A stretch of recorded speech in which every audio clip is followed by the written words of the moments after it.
They changed the formula. The black community has turned on Shea Moisture because Really? they. My sister was saying, Yeah, I told you. Yeah, it's just like tech companies. They get absolved, acquired by these large companies, and they lose the formula. Yeah, no, that's happened a few times. That happened with DevaCurl too. There's like a bunch of influencers who were like, oh, like my hair is falling out now that I'm using DevaCurl products. Dude, it's a cutthroat industry. It's scary. Ethan is really out here using the same products. I'm in here. Like I watch so many YouTubers who make curly hair content. I'm deep, dude.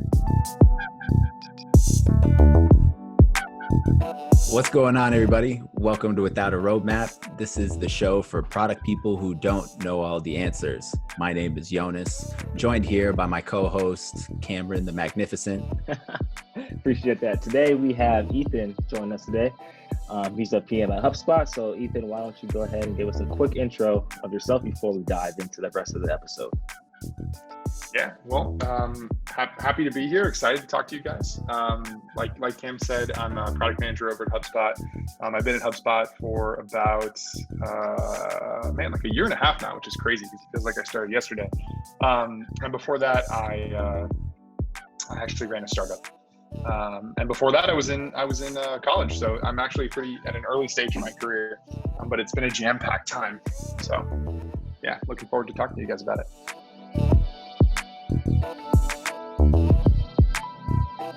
So great to have you, Ethan. A little bit of context. Like Ethan said, we both went to Tufts, graduated class of 2017. And I actually didn't know you, or at least not on a personal level, until I signed up to take an ex-college course that you taught. How much do you remember about that? It's like senior year is fuzzy for me. I actually remember that class. I don't remember that class that well, but I remember it pretty well. I remember the crappy room it was in. I remember that it was like at 8 p.m. or something ridiculous. But I think we had fun, and I personally really enjoyed teaching those classes. I feel like it's hard to. I feel like when you teach something, you learn it a lot better. And so I think like talking to kids about go-to-market strategy and product management and pricing and stuff like that. I think when you teach it, you really learn a lot. So I love teaching those courses. They were a lot of fun. I actually taught two. One with one of my former co-founders, and then another with the other co-founder. There were three of us. So wow. We had two full classes. That's right. Nice. Actually. Yeah. This is right. So Ethan, obviously, super stud, taught this entrepreneurship class that I took. And from there, just kind of connected and stayed in touch after graduating, and, thought he was definitely somebody to keep an eye on. I know you were starting Ascena. When was this? Sophomore year, about sometime in like sophomore year at Tufts. Yeah, I got together with a couple other kids, and we basically we founded Ascena, and Ascena's whole goal was to it was like an account management company. So we were helping companies with like large field sales teams organize their field sales teams, figure out who to talk to. It was a pretty interesting thing to get into as a sophomore in college, and then we worked on it for 2 years in school, and then kind of wrapped up what we had learned and packaged that into a real company. And so I think that we kind of messed around for a couple of years, and we were able to turn that into something that was real. So I'd say that while we experimented with the company in college, it didn't really start until June of 2017, which is when we graduated and started out into the world. And then we worked on that for almost 2 years. So how did you guys think of the idea for that? Did you guys like have previous experience of account management with field reps, or like was people in your family had experience doing that stuff? I'm just curious about how. And especially, it is a funny thing to stumble upon. No, so one of my former co-founders, Ian, he had worked at a biotechnology company, and a lot of what he did as an intern was to kind of look at their current customers, try to understand what they were purchasing, who they were, how much money they had, a lot of that kind of like sales assistant style stuff, and he felt like a lot of that could be automated. And so that was the place that we messed around with for a while. So, we were kind of blessed that Boston happened to be a biotechnology medical device hub. So a lot of those companies have field sales teams. And so that was something that we were kind of blessed with that opportunity. And so we spent a lot of time talking to those companies, and we messed around with data analytics. We messed around with data visualization. We messed around in kind of the AI sales assistant space. we moved around a lot. And before we kind of settled on building an AI sales assistant that was more specific to account management. Since we do have some college students who listen and plenty of aspiring PMs, I think they might be interested in knowing a little bit about the trials and tribulations of starting a company, prior to having any tech experience or, while being in college, like very little work experience. Like, I'm curious, what you in your mind was kind of like one of the most important lessons that you learned from that the whole experience, and kind of how that's played out in your career going forward. Somebody is trying to, thinking about starting a company or starting a project right now, as a way to, gain that experience. You think that's the right way, or, should they just go work for a company? So I think that's actually it's a hard thing to answer. I think the short answer would be, if you're trying to figure out whether you should start a company when you're young versus go work at a company, I would advise most people to go work at a company first, because I think one of the biggest things that we learned is that experience matters, and it doesn't matter. It's not that, like, you need experience as some sort of prerequisite. I think that a lot of the times, being a younger person, you can bring something really special and a new perspective to a particular industry. I think you kind of throw a lot of the things that people take for granted out the window, and it allows you to approach something with a fresh set of eyes. The other side of that, though, is that you just don't know that much, right? Like, when you sell to customers, you're selling for the first time. When you market to customers, you're marketing for the first time. And when you throw all of the things that you need to do to make a company successful together, and you do them all for the first time, all at once, it's pretty likely that you're going to get almost all of them wrong. And so I think that we actually, managed to pull together something that was relatively successful. I think we didn't mess up everything, but I do think it was really hard and it was pretty risky. If I could go back, I would probably tell myself, this is a cool idea, you should pay attention to this, but you might want to get a little bit of experience first and kind of understand what it feels like, looks like to do something successfully. Because then you won't waste as much time wondering, is this the right thing? Am I doing this correctly? You'll be able to know, oh yeah, right, like this is the right way to create a product roadmap, or at least here is a way to create a product roadmap that works. I think when you're inventing everything from the ground up, it's just hard, and it's extremely time consuming, and you get a lot wrong, and you kind of learn on your own dollar. Why would you want to learn on your own dollar when you could learn on someone else's dollar? Yeah. It's a great point. Yeah, no, I still think it was super impressive. Everybody like at Tufts in the tech ecosystem looked up to these guys. They're like, oh, look at these guys. They got a company. Whether or not, I think there's so much you can do to kind of like fluff up the success of a company, especially in college. But I think you guys were really onto something. You guys had a really strong team. And as you can see, everybody kind of moved on from Ascena and is doing quite well for themselves. You in particular landed a role at HubSpot, and now you're a product manager. Transition from CEO of your own company right into a PM role at one of the fastest growing tech software companies out there. So I'd love to hear a little bit more about what that transition was like, and how you landed in product. Yeah. No, happy to talk about that. And I mean, to be clear, like, going back to the previous question for a second, I don't think that if you're interested in building something that you shouldn't do it, especially when you're right at the beginning of your career. I actually think that's really valuable, and the reason I bring that up is because, like, when you look at HubSpot basically absorbed Ascena. They bought us, but it was an acqui-hire. They were buying the people, and the reason that they did that is because we had worked on something and we had more skills than somebody who was just coming into the industry completely fresh. And I think we also had a lot of empathy for the sales and service use cases. And so while I would say, maybe you shouldn't kind of make your own first job, I do think that working on something on the side or picking up, or even just watching someone go through that startup experience early on in your career is pretty valuable.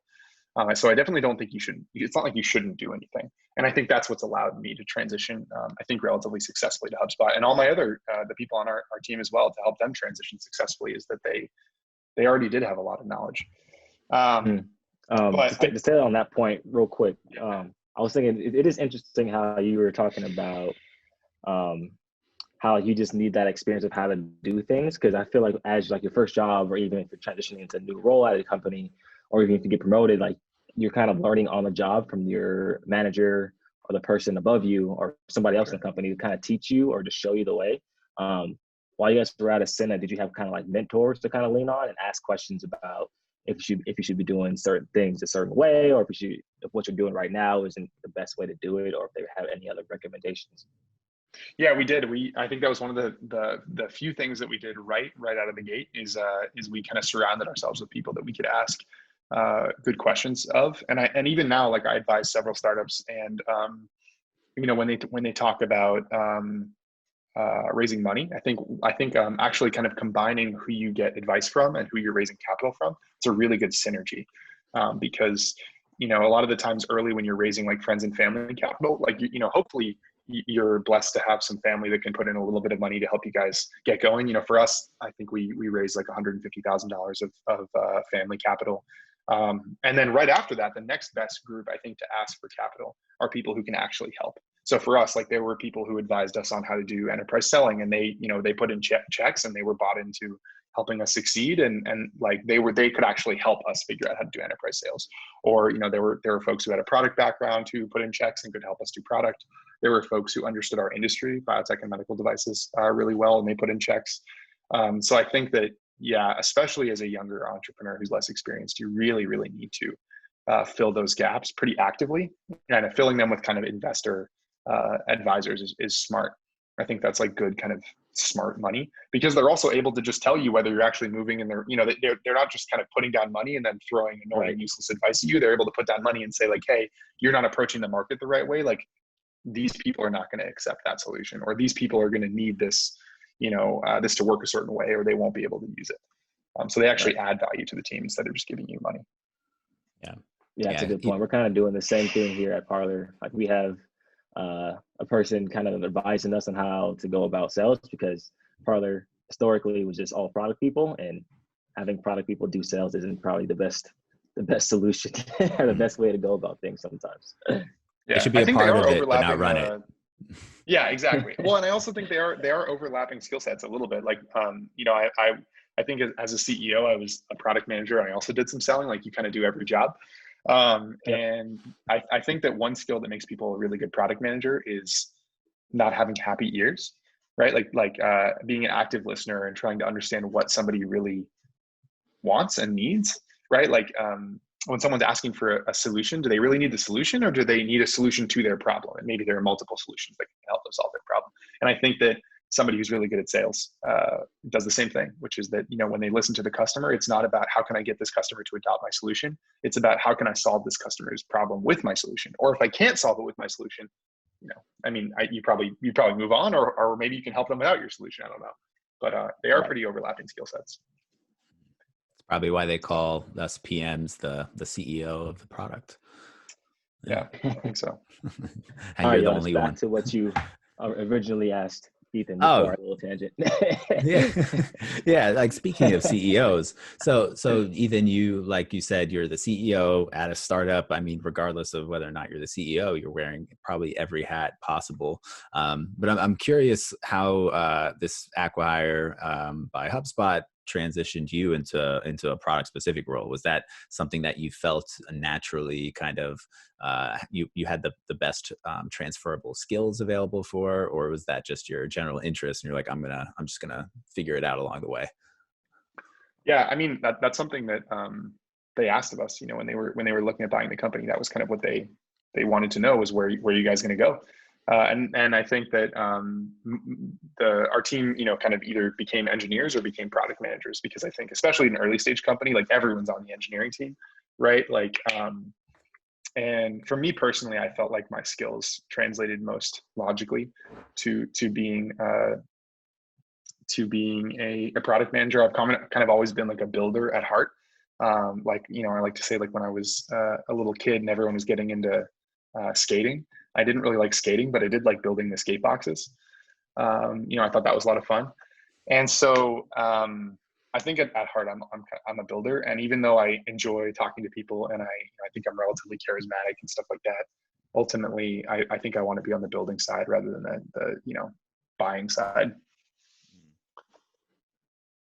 Yeah. So since you probably did a lot of product stuff at the startup at Ascena, since it was a small team, interesting in learning the difference between how a product was run at your startup and how it's currently run, or how you do PM at HubSpot. Because myself, I had the opposite. I started at a big Fortune 5 company at Optum and went into a small startup. So I've seen like the difference coming from the opposite end.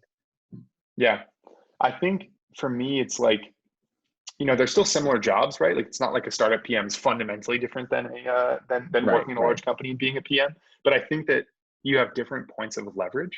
So like when you're at a startup and you have a really small team, you have the freedom to build in many different directions, pivot relatively quickly. You just kind of speed is a big benefit for you. And when you're in a large company, the benefit is more like might.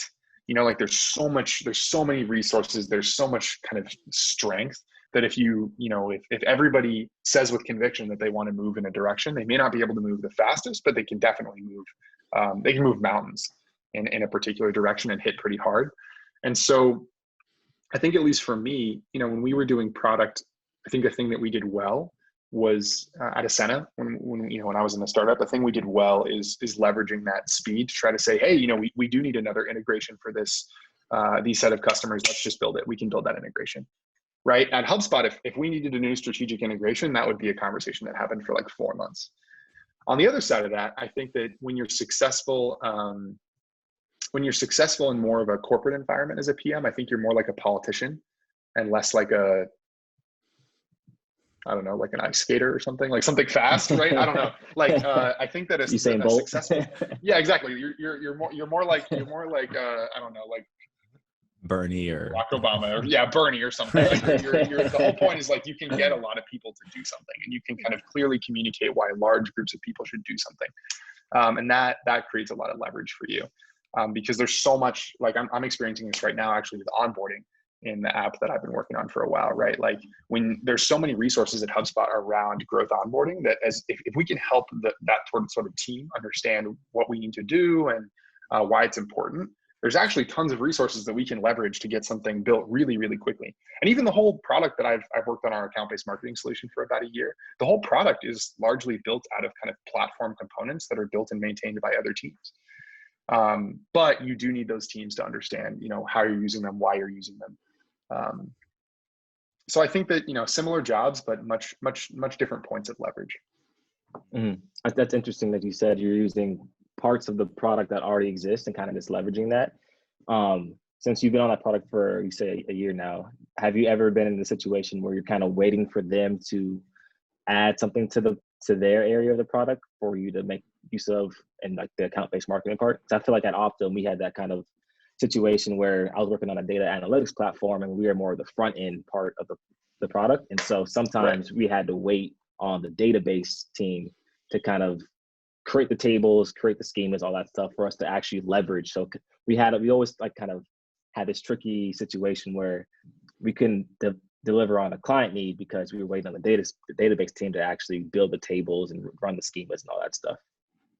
Yeah, I think that happens a lot in kind of like larger organizations. And it's something I actually want to write about, because I think we did this pretty successfully with my product. And I think the way we describe it, right, is we have what we call like the HubSpot framework, the HubSpot platform. So that's kind of like, that's your version of the database team, right? So it's like the teams that build incredibly powerful things, but they don't move as quickly because, moving databases takes a really long time. Or opening up, new types of database frameworks takes a really long time. So that's the framework, that's the platform. And then you have all these, what we call app teams, right? Which are teams that are building, a lot of different front ends that are used in lots of different contexts. And sometimes the app teams are going to move in front of the platform. And I think that's like a normal thing that a lot of organizations will say, no, you can't do that. Like you can't build things that are basically improvements on the platform before the platform gets there, because then we just have to delete them, right? Like the platform's going to build it anyway. Why don't you just wait, right? Yep. But I think that actually one of the things I've learned over the course of the past year is it is possible to build in front of the platform successfully.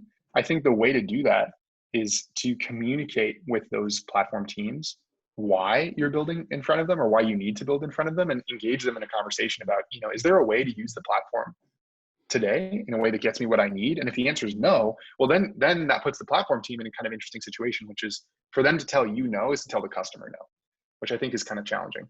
And so what you can say instead is, well, what if we build in front of the platform, but it's an MVP, and like we can learn from customers where the platform may go. Right. And I think that if you can get the platform team to say, yes, that makes sense, I think we can actually learn from you. It really paves the way to have a much more, kind of genial, pleasant, but also constructive path forward, right? Because I think like you actually can teach the platform something in that case. And I think that's it's like a really healthy tension, but I think sometimes, it's you can't always break towards the platform, or you're just going to have a company that's only as fast as its slowest teams. And again, there's nothing wrong about being a slow team. It's, there's a lot of power that comes with being slow, but you got to have a balance between the two. It's funny you bring that up because we literally were dealing with this today, where the platform isn't moving as quickly as certain features, other feature sets that are planned, and I think, like you said, working at a smaller company, we're not as small as Ascena, but kind of you were dealing with definitely different scales between Parlor and HubSpot, and our ability to kind of figure out where things are and kind of understand what needs to change to make these new changes happen is super easy. But we don't have the scale of HubSpot to make these or to have a super flexible database that's been architected in a way where making these changes is much more simple. We had built this in a way that where things are going to work in one way, and for us to change that requires a ton of work. And there's so many things that you want to build, you kind of have to weigh the pros and the cons of those updates. And in our case, we are doing neither. We're actually just finding a way around it. And I think that's the beauty of product, is you find a way regardless. When it seems like there's no path forward, you bust through the wall and you figure out another way. And that's my analogy for the day. But I had another question into. Just curious about how, since you said you guys have like the platform team and like the different app teams. In terms of like the app teams, are they able to release independently of each other? So like, do you have to kind of package everything into one release if there's different? I'm not sure exactly each individual app team, but in terms of like Spotify, they have like an example that they always use in like the agile corporate training sessions, where how Spotify built their platform in a way where like the web team can release independently of the iOS team, stuff like that. So is it kind of the same with HubSpot, how you guys can kind of have the freedom to release depending on when you guys are ready to release?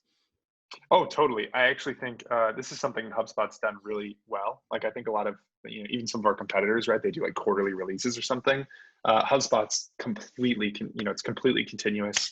Any team can push changes. I mean, you can't like push changes into somebody else's repo necessarily without asking them, right? But like if you own what you're working on, you can push that into QA and you can push it into production without any kind of major management oversight.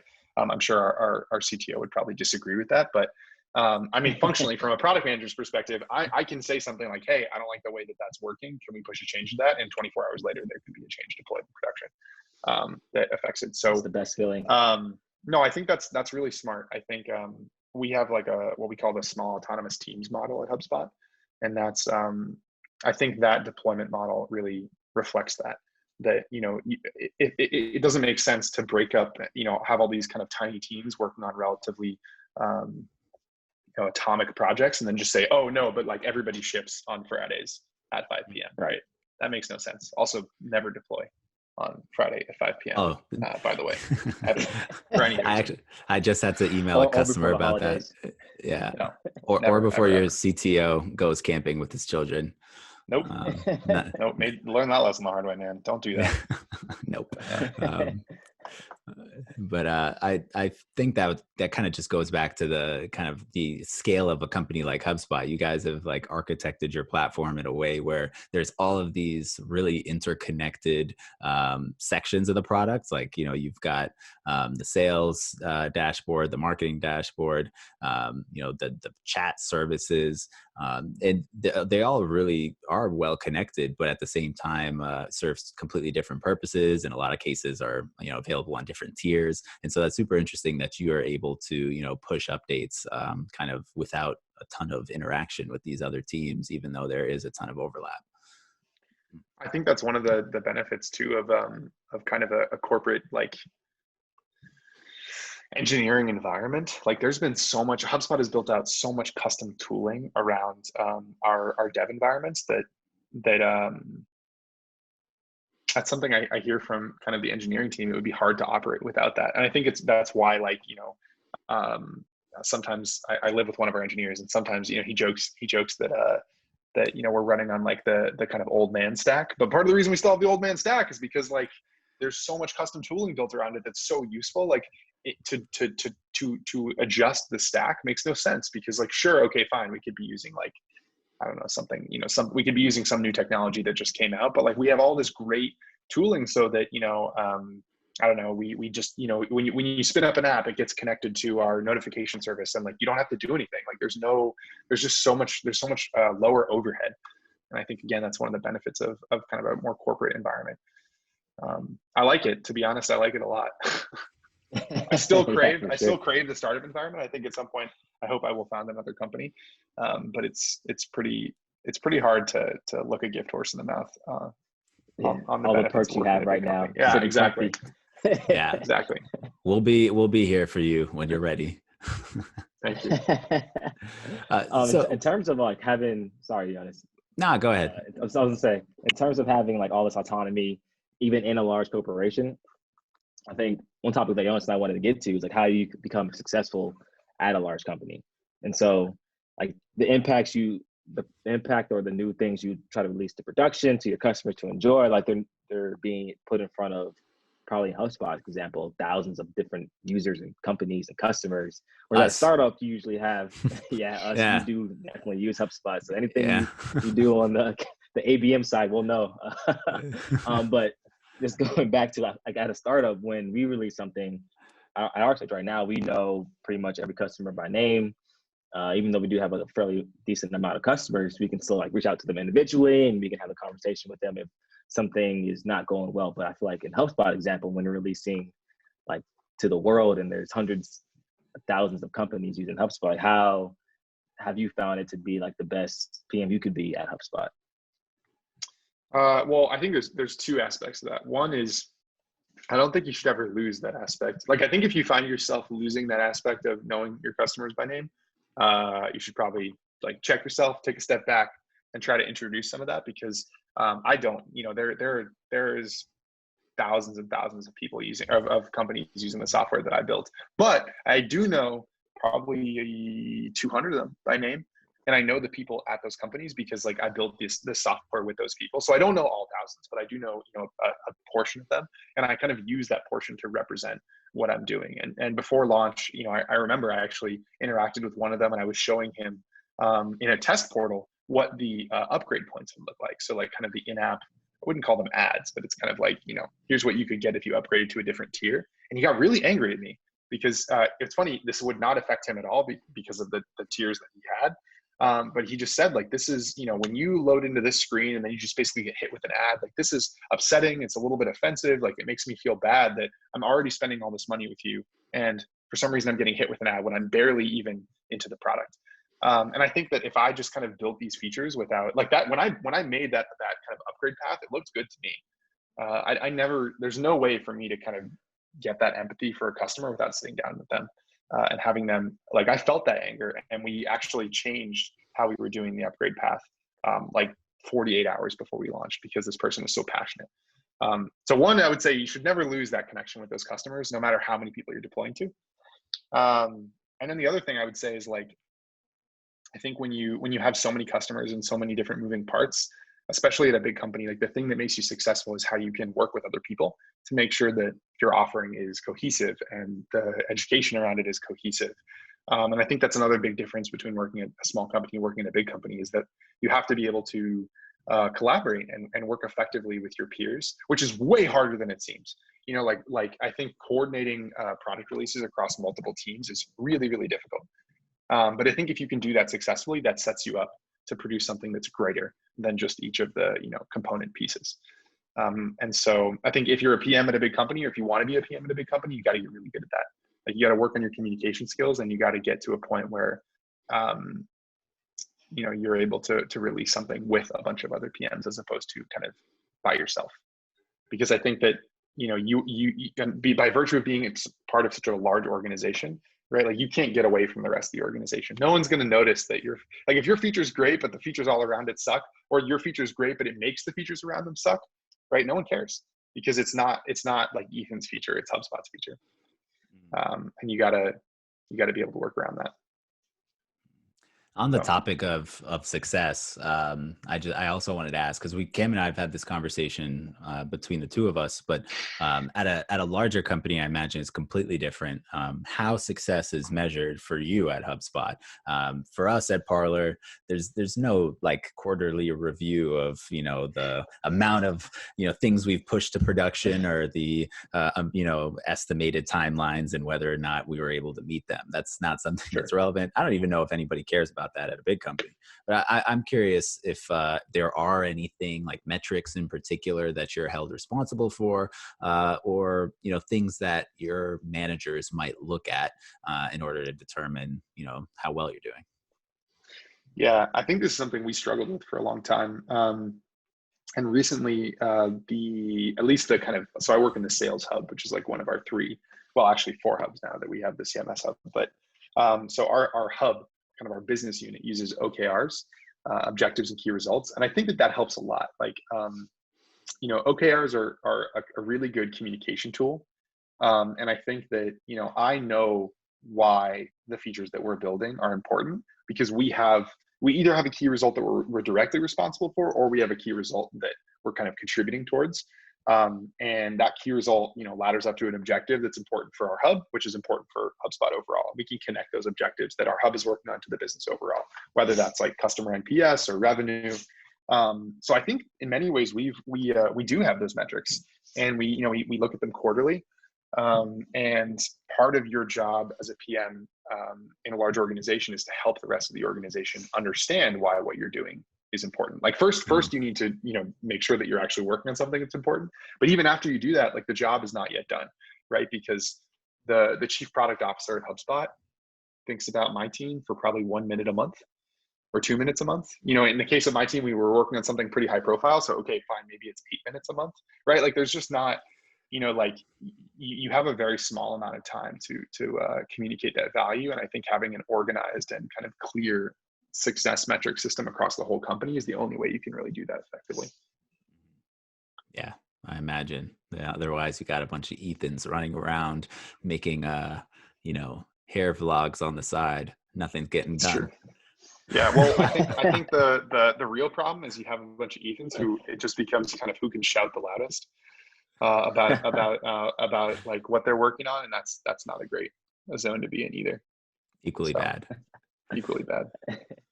Loudest person in the room usually wins in those situations. It's true. And I think that's up to leadership to make sure that doesn't happen, because there will always be a loudest person in the room. And I think if that's the only person who, you know, gets promoted or gets resources, then, you know, you're building for the loudest person in the room, not for the customer. I remember at my last job, our CPO and like the head of engineering for the department Optum we were working on, they were both usually the loudest person in the room. So we brought them two together. It was just a shouting match between those two for the entire hour, and nothing got done. We just literally sit there and listen to them talk for an hour, and then we just leave. All right, I guess we got to meet tomorrow, guys.